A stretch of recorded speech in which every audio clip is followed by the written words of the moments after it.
Earth is dying. Corporate greed and human indifference are driving the greatest environmental catastrophe in history. The air we breathe, the water we drink, the land we depend on, they're all under siege, and humanity is sleepwalking toward its doom. For centuries we've lived by a dangerous myth that humans were meant to dominate the earth, that we were the masters of all creation, but that so-called dominion has become a license to plunder.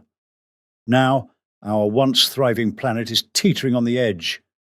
We've burned forests to the ground, polluted rivers, driven entire species to extinction, all in the name of progress and profit, and now nature is fighting back. If we don't change course, the Earth will not survive, and neither will we.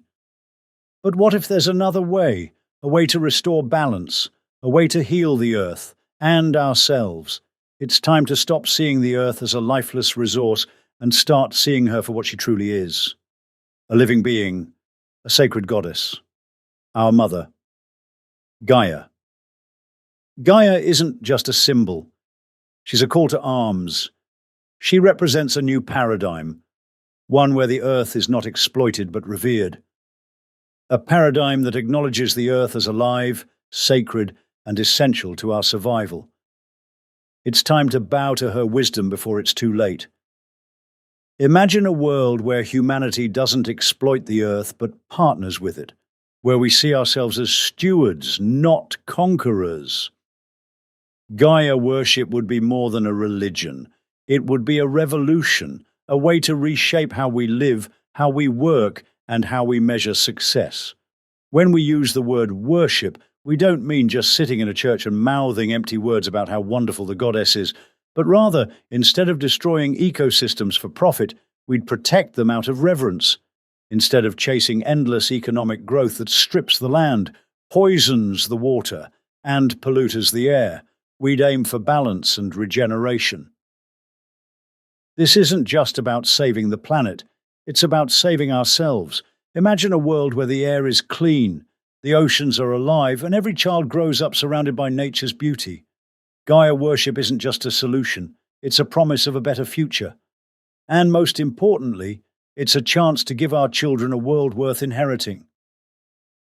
Of course, there will be critics.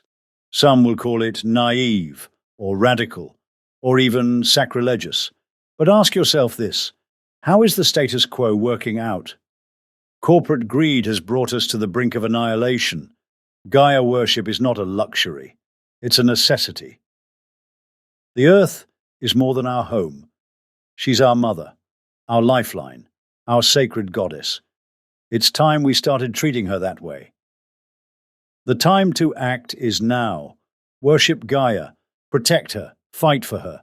Because when we fight for Gaia, we're fighting for our own survival. The time is desperate. She is dying.